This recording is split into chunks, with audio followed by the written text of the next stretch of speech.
Vamos a hacer referencia en esta ocasión a un problema muy frecuente, poco diagnosticado o mal diagnosticado, como es el trastorno obsesivo compulsivo.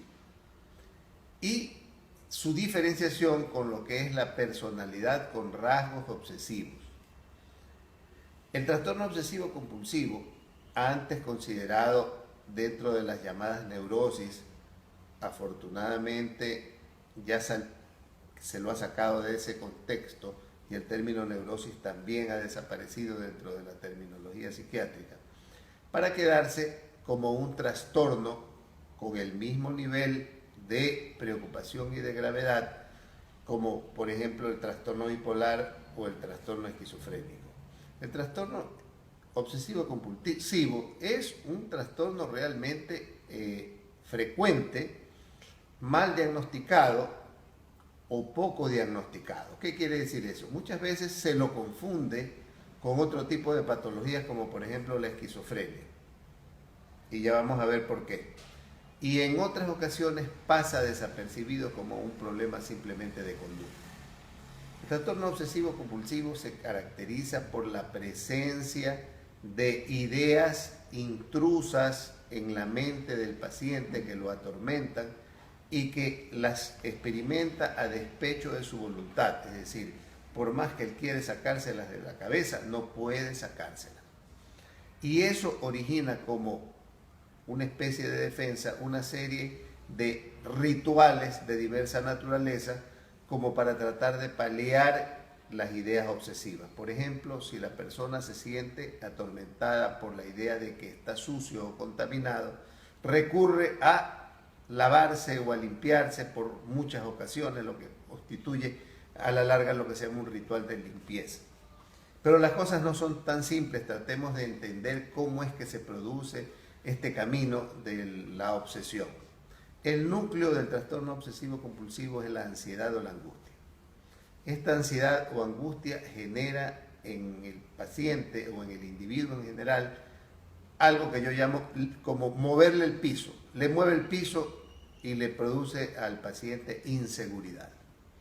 La inseguridad lo lleva a la duda y la duda es la que atormenta al paciente y se convierte en ideas obsesivas, en lo que he llamado el ¿y si?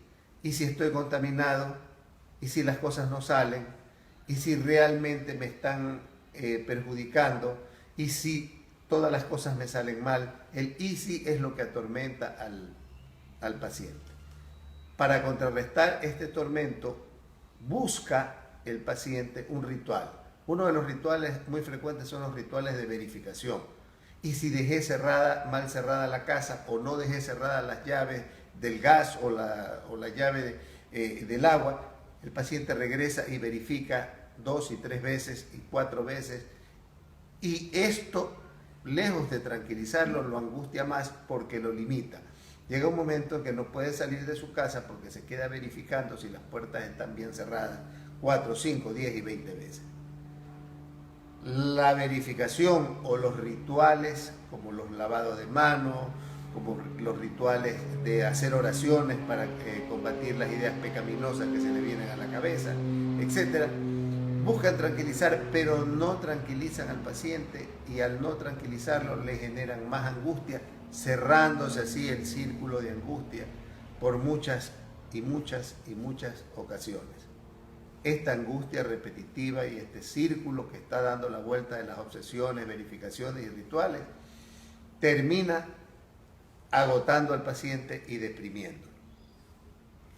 Amén de que el paciente se vuelve un esclavo de estos rituales y de estas obsesiones, y lo que sucede es que se limita en su actividad. Muchas veces el paciente obsesivo compulsivo deja de ir a trabajar o deja de funcionar económicamente, laboralmente o socialmente porque las obsesiones lo tienen encadenado. Es realmente una enfermedad limitante y que atormenta a quien la sufre.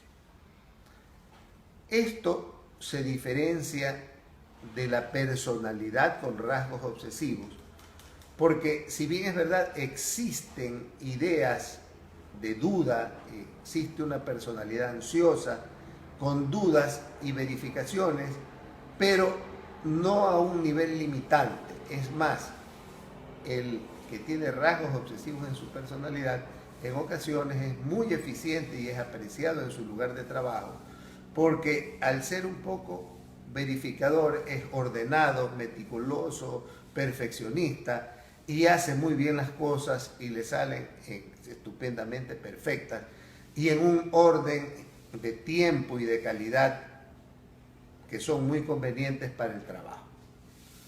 Son apreciados, por lo tanto, los perfeccionistas, los ordenados, los meticulosos, son apreciados porque sus labores, sus trabajos son realmente eficientes.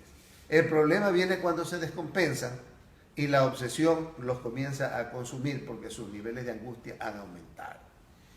Otra cosa importante es entender que esta angustia que experimentan estos pacientes, tanto el que tiene rasgos en su personalidad como el que tiene la enfermedad obsesivo-compulsiva, no es una angustia reactiva, vivencial, secundaria a una situación vivida estresante.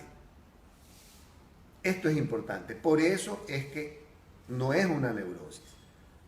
Las neurosis son situaciones angustiosas, de acuerdo al concepto psicoanalítico, que han sido reprimidas después de haber vivido alguna situación estresante, traumática. Los obsesivos compulsivos generalmente tienen una angustia no reactiva, es decir, que se genera dentro de ellos como trastorno. Por eso está dentro de los llamados trastornos de ansiedad, junto con las fobias, el trastorno de ansiedad generalizada, los ataques de pánico, etc., que no tienen una lógica psicológica reactiva. Y por eso, dentro de su terapia, debe de ser enfocada básicamente con un aspecto psicofarmacológico, con los llamados inhibidores de la recaptación de la serotonina, y desde el punto de vista psicológico con la psicoterapia cognitivo-conductual, que da en combinación con la terapia farmacológica excelentes resultados.